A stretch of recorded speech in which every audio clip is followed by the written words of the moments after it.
It's a privilege to be with the President of the Federal Republic of Nigeria. Being hosted this morning by the Arise News Channel. We are engaging the President on the future of the Federal Republic of Nigeria and what to expect over the next 2 years of his administration. Mr. President, thank you very much for hosting us. Thank you. Thank you very much, Mr. President. The nation is witnessing rising insecurity, banditry, arson, kidnapping. How did we get here? What's the way out? When we came, it has been a very difficult undertaking. But we closed the borders with Benin Republic. We closed the borders with Niger Republic. We stopped smuggling. We asked Nigerians to grow what they will eat and eat what they grow. The cost of importation of rice and other food stuff, we stopped it. We made fertilizer available. And we were very impressed and happy with the action of Nigerians. They went back to the farm. And we made sure our neighbor, especially Nigeria, understand us, because there are Nigerians that order food in Niger for Nigerian market. The Nigerian government cooperated with us. So really, we defended on ourselves, and Nigerians do not regret it. Corruption is very difficult under this system. Even under the military system, luckily I have experienced both occasions. When I collected people, put them in Kiriki or somewhere and said they are guilty until they can prove themselves innocent, and put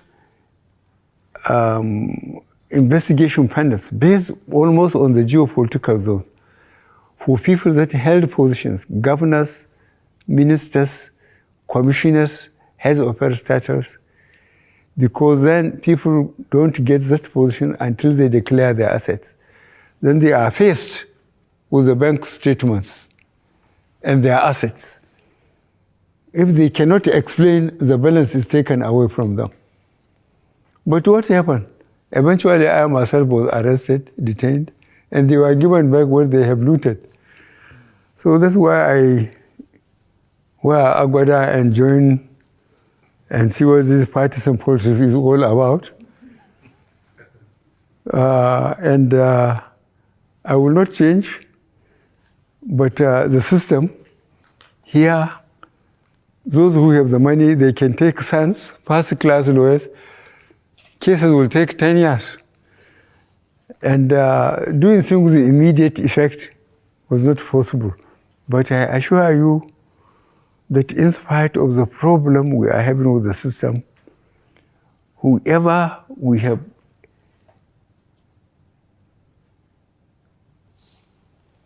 correct intelligence that he's not being very accountable, we ease him out. We don't give it too much publicity.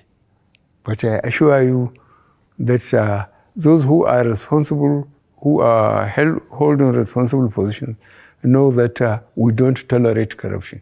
Shekau is reported dead. Does that give an opportunity for us to zero in and consolidate and secure the Northeast? The problem of the Northeast was very difficult. The governor, the present governor, is working very hard. He's taking a lot of risk. And I asked him, this Boko Haram, is it our people, that means, is it Nigerians or people coming out? He said, they are Nigerians, most of them. They are Nigerians. As I said, the only way we got them around was that you can't kill innocent people and said God is great. That worked very well, but I think we have a problem of unemployment. We have a problem of a lot of youth looking basically for what to eat, not even to talk of accommodation or dress. The level of poverty is almost unimaginable. So this is a problem. But those who are really keeping in touch with what we are doing, they know the difference between the time we came in and now.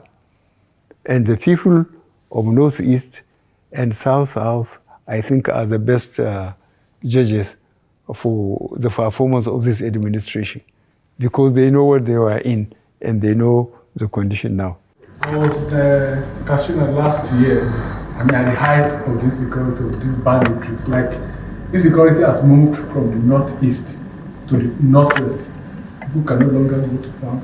I mean, how do you respond to some of these challenges, especially banditry in the northwest? Well, I had series of meetings. You know, the whole security apparatus was changed, as you know. All the service chiefs and the IGs went. The ones that succeeded them had been part of the system. So we had series of meetings with them, at least 3 meetings, each one lasted more than 2 hours. Firstly, I allowed them to go around, you know, and see the position on the ground. They made changes in their offices and commands and the men.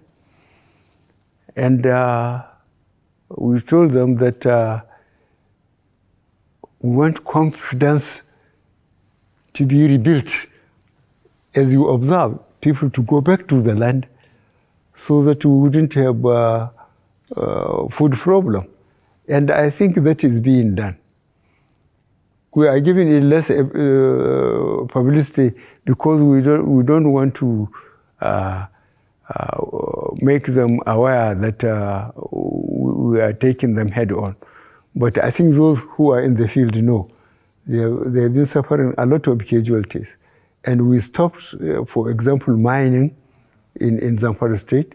We expelled the foreigners, and we are talking to the government, although he is not in the federal government's party, but we want to secure Zamfara, Sokoto, and so on. And we mentioned Katsina and so on. But the important thing is the question of local security apparatus. We have police in every town. And I've been talking to the police, trying to push them as hard as I can. They don't wear uniform and sling their rifle just to intimidate people, but to make sure, if necessary, they use it to bring security. In the Northeast, you know what was happening. In the South, you know. I too was almost overwhelmed by what is happening in the Northwest. But we are treating them as criminals now. They are experiencing a lot of casualties. They will not say it because they don't want to demoralize their recruitment constituencies. But they are suffering a lot of casualties. We know that. Mr. President, still on the issue of security. Yes. Each zone you would have witnessed has sort of taken matters into their own hands with different kind of security apparatus, like the civilian JTF, Amotekun, and what have you. Has the time come to now formalize state police in Nigeria? I have seen, or I have been reading it in the newspapers.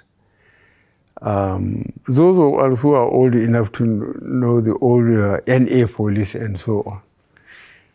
That time, the traditional institutions leaders were very effective. In each community, you know, I will give you one example of recent. 2 governors from the Southwest came to tell me that the cattle rearers in some of the forests there have killed farmers while their cattle were eating on their crops. So I told them, you campaigned to be elected, and you are elected. You say, yes. I say, go back and sort out yourselves. Because there has been a system, as all of us here could recall, even your local government, when there are security at each level, at local government, at state, it consists the traditional leaders in that area who have been there for generations. So they know all the crooks in their locality. Then the police, then those who come, whether they are cattle rearers or influential traders, they are part of it. They meet either monthly or quarterly, and discuss the security within that level. If it is above them, they pass it on. So I told those governors to go back and go to the old system so that they will have intelligence. They will know what is happening in their constituencies. They just can't go around and win election and then sit tight and think somebody will do their job for them. I just send them back. Mr. President, the 17 governors in the southern part of the country recently called for restructuring. They also announced a ban on open grazing in the southern states. But despite that, the Attorney General of the Federation, Abubakar SAN, said they didn't know what they were talking about. But what exactly is your own opinion on open grazing? What steps are you planning to take to put an end to farmers' herders clash? You want me to contradict my Attorney General?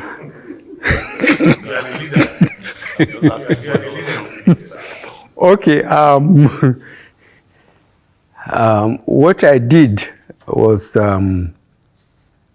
ask them to go and dig the Gazette of First Republic when people were obeying laws. There's cattle routes and grazing area. Cattle routes where when they are moving up country, north to south or east to west, they have to go through there. If you allow your cattle to stray into any farmer's farm, you are arrested. The farmer is invited to submit his claims.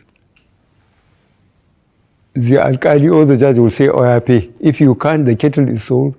And if there is any balance, you are given. And people are behaving themselves. And in the grazing areas, they built earth dams, put windmills, in some places even veterinary departments, so that the herders are limited. Their route is known, their grazing area is known. If they have any problem from the locality is known. But I'm telling you, this rushing to the center, people just, I think. So I asked for the gazettes, to make sure that those who encroached on these cattle routes and grazing areas will be dispossessed, and try to bring some order back into the cattle areas. The problem is trying to understand the culture of the cattle rearers. There is a cultural distance between the Tips and the Fulanis. So the governor of Benue said, I'm not disciplining the cattle rearers because I'm one of them. I cannot refuse to say I'm not one of them, but he's been very unfair to me. And I told him that the Nigerian cattle rearer was not carrying anything more than a stick, sometimes with a machete, to cut some trees and give it to anymore. But those sophisticated ones, they are good with AK-47. So from all the Sahel areas, people rush to Nigeria, and Fulani from Mauritania or from Central Africa look the same. So they think they are Nigerian ones. And I assure you that we are trying to resuscitate these cattle routes, grazing areas, and make them accountable. And then this cancelling of taxes, ordinary people like it, but the problem of accountability, when taxes are being paid, people are behaving themselves. But now without taxation, people are doing what they like. Yes, that brings us to the question of power devolution. All these taxation things, these were things that were working in the first problem, but they are no longer working because of COVID. And that's why people are talking about restructuring the federation to make it work for the people. And it was part of the APC manifesto in 2015. I mean, what is your position now on devolution of powers? Devolution of power, you have to define it. It's the legislative list. Take some of the things to residual and keep a few in concurrent, while you have a strong defense in the center. Well, virtually, local governments are virtually killed. You know it. Yes, sir.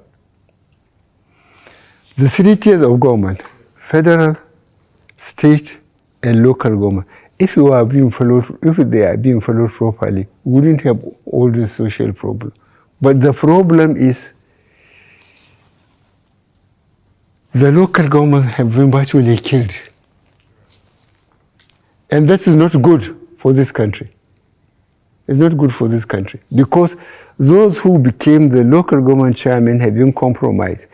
If your local government is, say, entitled or is supposed to receive 300 million, a letter will be prepared for you to sign that you have received 300 million and you are given only 100 million.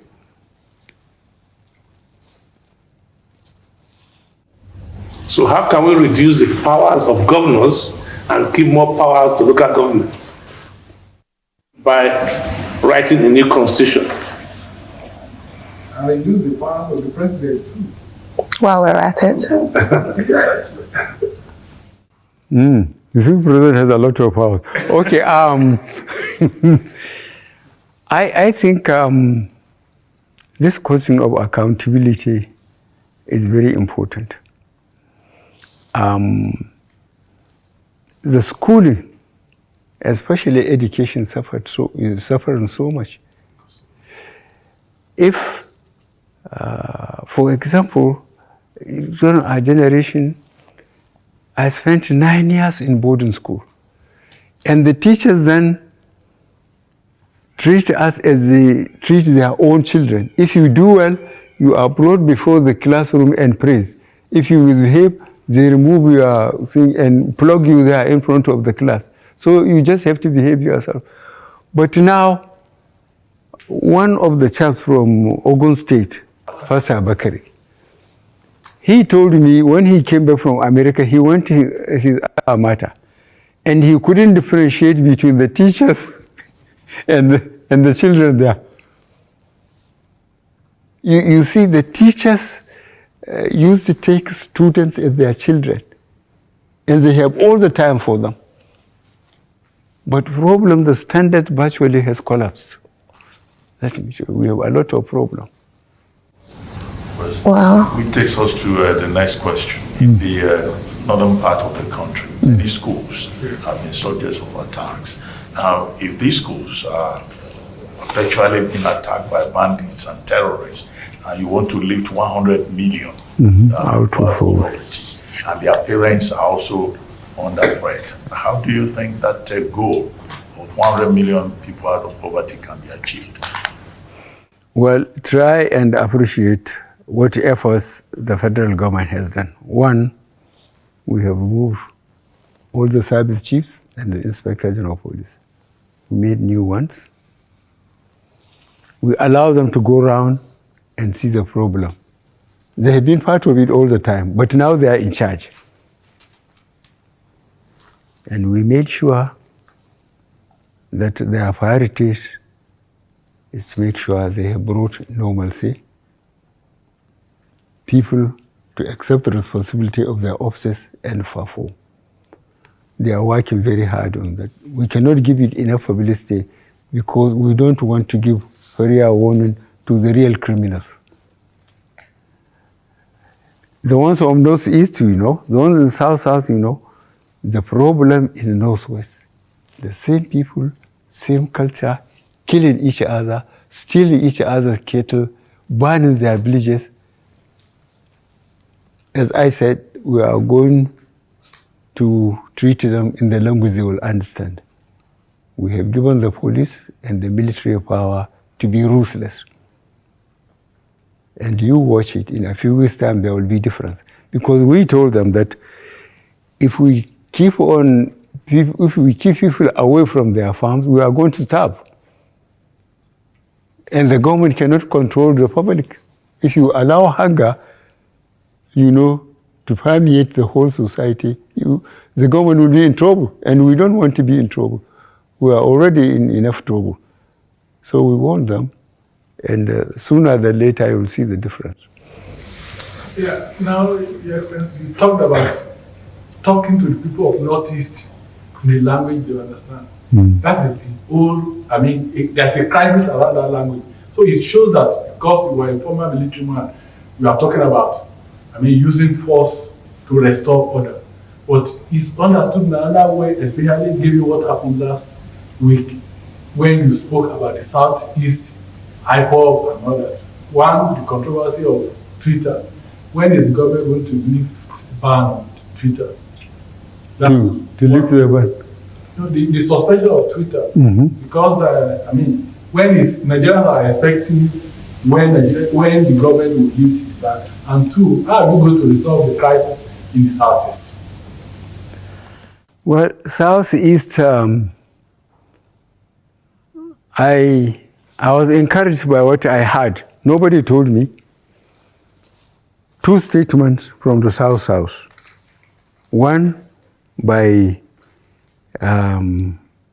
elderly people. Southeast.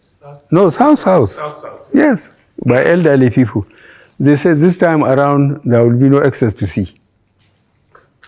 I'm sure you will understand what they mean. Again, the youth made the same statement. That encouraged me. So that IPOB is just like a dot in a circle. If they want to exist, they would have no access to anywhere. And the way they are spread all over the country, having businesses, having property, I think IPOB doesn't know what they are talking about. In any case, we said we'll talk to them in the language they understand. We'll organize the police and the military to pursue them. That's what we can do. And we will do it. What about Twitter? Twitter? That I will give to myself. What? Well, still on the Southeast, Mr. President, how do you plan to include more people from the Southeast, and indeed the South in general, to include more people in the Southeast, and indeed the South in general, in your government, especially in security services and MDAs? You look at, say, NNPC, look at the military. People who have been there for 18 years, or people who have been there, say, for 10 years, they trained in Zaria or in Abeokuta. They come through the ranks, and because they served under all the circumstances, the crisis and everything, and they gradually rise to that status. And you think you just pick somebody just to balance up? These positions have to be earned. Those positions have to be earned. There are people who have been there for 10, 15 years. And you just because somebody will say, well, there's nobody. If you don't join, you are not forced to join. But when you join, you go through the rigmarole. You go through the problem throughout, and you learn by the system. Yeah, but Your Excellency, in the case of the Chief of Army Staff, there are almost 30 generals who have to be retired now or whatever because of demand, because of the rank of the current Chief of Staff. Do you know why he was serving before he becomes the Chief of Army Staff? Maiduguri, where? You can't get to pick just somebody just because he is wearing seniority, and make him. You put somebody who has been in the mill, who has suffered with the soldiers, they know him, he fought with them, and so on. To tell you the truth, on individual basis, all these chaps, they know me. Because I want to do, but I don't know them. I have forgotten them. Some of them, I don't know them. So operational experience was a factor. It is, because the soldiers, to be effectively led, must be somebody they know they are alone to him. He exposed himself to him. If you leave the security services, I believe one of the things we're talking about is signaling and of belonging. Beyond security, Southeast, they want to be secretary to government. They want to be other things. Like you said, you've chosen 2 or 3 of them, like Okadigo as VP. So you've said you don't have anything against them. So why don't you, as father of all, bring them more together? Make them feel belonging, make them feel like your children. Huh? You better get a list of our civil servants. If you think there are no people from the Southeast. There are people from the Southeast, but they know they have to go through the mill.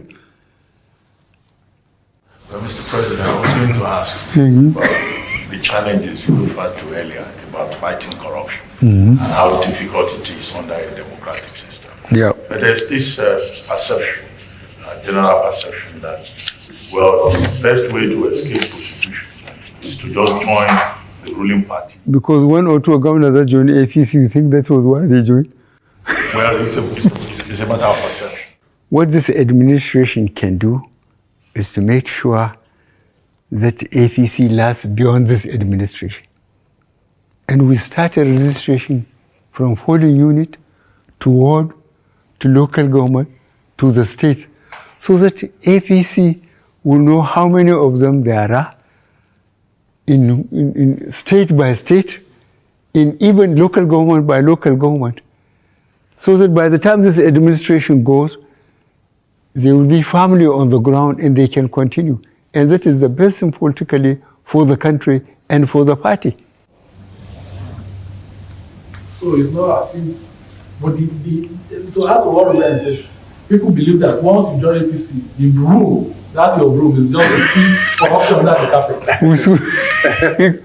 No, you are very, very unfair to us. So now, to power rotation. Yes. There's an agreement in APC to move power from north and south. But what parts of the south, or where do you think the president should come from to keep your legacy going? Should we allow the party to decide? I have just told you that we started from bottom up. And I gave the acting chairman, to the end of this month, June, he asked for an expansion. For them, the committee, we developed terms of reference, we put a committee, and they are going to give me this report by the end of the month on the convention we are going to conduct and then arrange the general elections, up to 2003, all the elections. And we will start this from bottom upward, so that members of the party will feel they are involved in decision making. Nobody is just sitting here in Lagos and asking them what to do. This is what we are arranging. So there's no succession plan? No, succession plan, it depends on the party. We are going to leave that to the party. The party will sit and make its decision by the constituencies, they won and so on.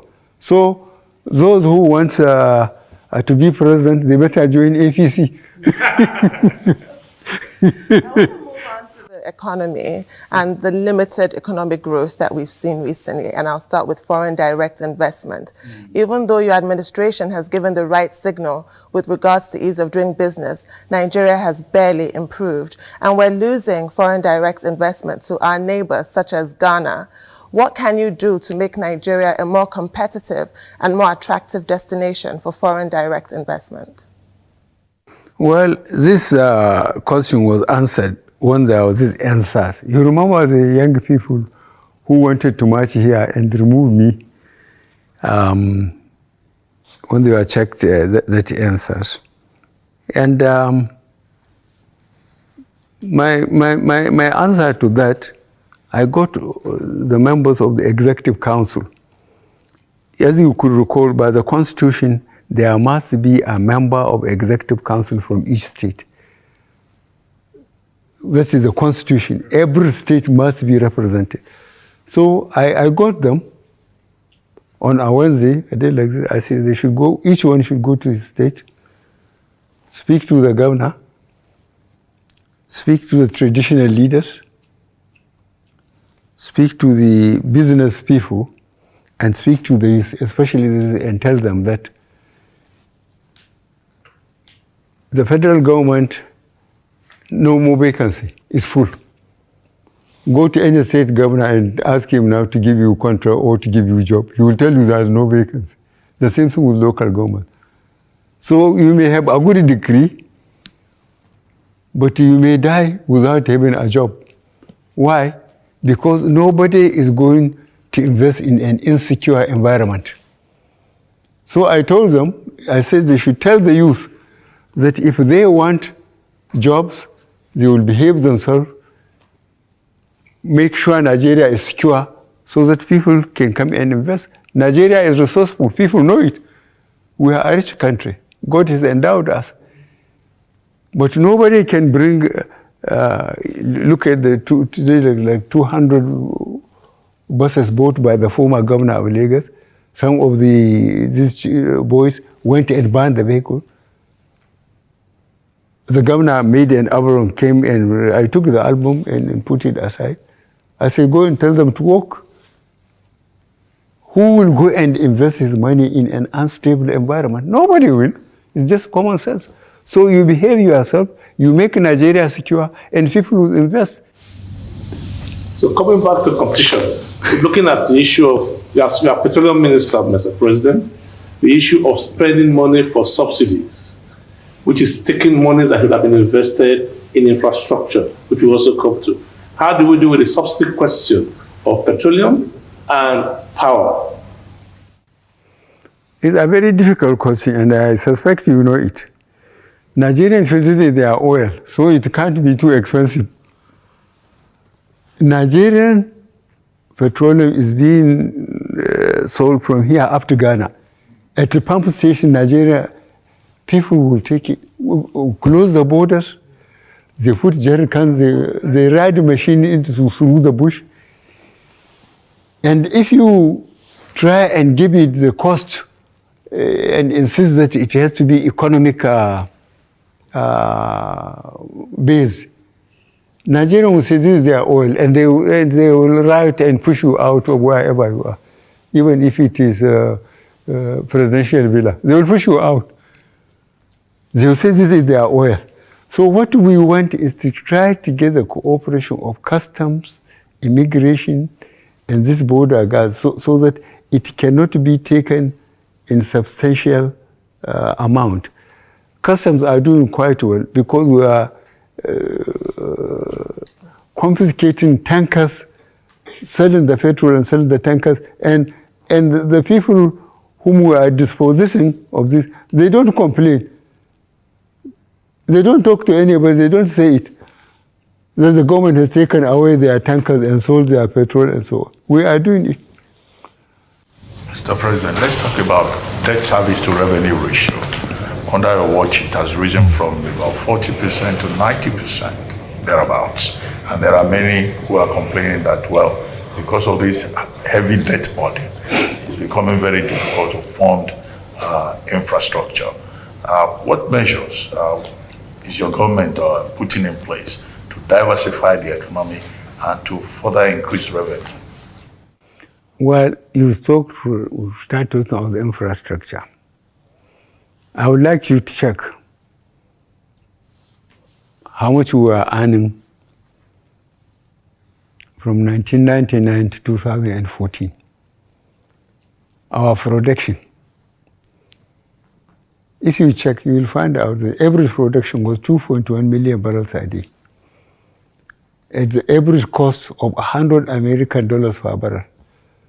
So 1999 to 2014, we were earning 2.1 million times 100 each day. Look at the state of the infrastructure. Look at our roads. Look at the rail. Look at power. And tell me which country developed without infrastructure. And did you ask those regimes, or that regime, whichever it is, what they have done with the money? No roads, no rail, no power. I sit here and see the amount of casualties we are getting between Lagos and Ibadan alone on daily basis. Tomorrow I'm going to commission the rail, the roads, and ask people who are living in Lagos now going to Ibadan or coming up country, how easy they have found it. This is what we have been doing. But what have they done with all the money they are getting? Look at power. There had been a lot of waste. There had been a lot of waste. Your Excellency, I was commending you on the infrastructure. Your government has done quite a bit on infrastructure. But there is also something about infrastructure that is surprising to many Nigerians. You are carrying a lot of this infrastructure to Niger Republic. Road, rail, people are wondering, what is the attraction of Niger Republic? Why is there obsession by the Buhari administration towards Niger Republic? How many neighbors do you have? We have, both on individual and the national rule. You have to cultivate your neighbor. If you don't, you are in trouble. If you could recall, when I came, I went to Chad, I went to Niger, I went to the Cameroon. Look at what happened with us Boko Haram. If we are not in the good relationship with Niger and Chad and Cameroon, Boko Haram would have done worse things to us than this. And you say I'm carrying to Niger. I told you the border between us and Niger is 1,500 kilometers. And in Niger, you see, I spoke to one Frenchman, and I have to tell you this. He spoke nonsense. I say, you people, in 1885, you sat down with ruler and pencil and draw lines. I say, I have first cousins in Niger. There are Kanuris, there are Hausas, there are Fulanis in Niger Republic. Just as there are Yorubas in Benin Republic and so on. You can't absolutely cut them off. But the rail, look at the plan, if you read the plan, how we are rehabilitating the rail. Niger, they have discovered oil too, as you know.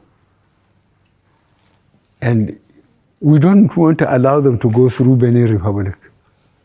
We want them to come through Nigeria. We hope they will decide when we take the rail up to Marathi that they will send all their exports and so on through Nigeria rather than through Benin. Because with the railways and the roads working, both from Maiduguri to Port Harcourt, from Kano to Lagos and so on, people will be very busy. And I believe if you make the infrastructure work, roads, rail,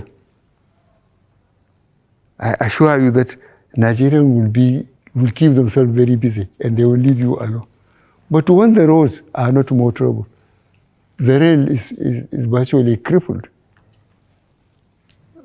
People have so much time to harass you.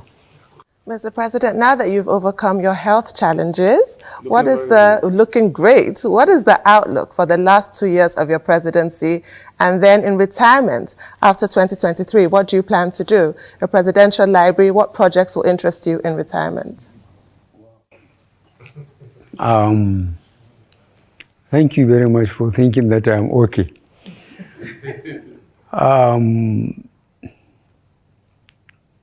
I have never abandoned my farm. I still have got a number of cattle. And when I leave, I will be going to my farm daily. I will try and keep myself busy. Between now and then,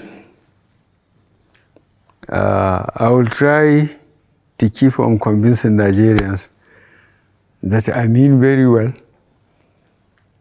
I will make sure that the three identifiable problems we have, security, economy, and fighting crime, I will continue to work on it. And as I said, visibly, we made progress in the Northeast, we made progress in the South, but I'm overwhelmed almost by Northwest, and they are going to get it very soon. Well, Mr. President, what will be the Buhari legacy? Well, I will allow Nigerians to discuss it. I hope they will be fair to me. I wouldn't like to say it myself. I would like Nigerians to try and spend time when we came, both economy and security, where we were, where we have been for the 8 years and maybe around, and try to work out. I hope Nigeria will be fair to me. This is all I need. All Nigerians may be having fears. What's your message to the people of Nigeria today on your 6th anniversary, on where we are and over the last few days? Last question. Yes, under the system, Nigerians would say what they want. They want to, they are all republics. They don't even talk of the resources, how we can disengage ourselves, how we are going to share what we have invested when we are together, how are we going to share it out, how fair are we going to be to ourselves.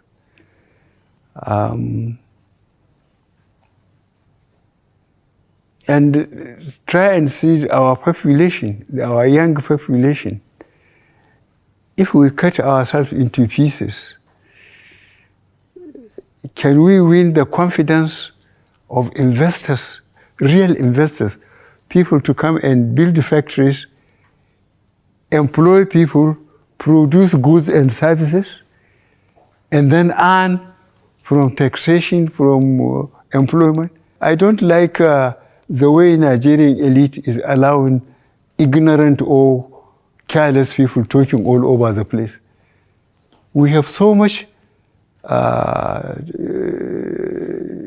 to learn and so much to guide together than to try and disorganize people's way of thinking that if you become a republic, things will be all right. Let them see how long it took us between 1960 and now, how we came about. We have consolidated it. Mr. President, thank you so much for your time.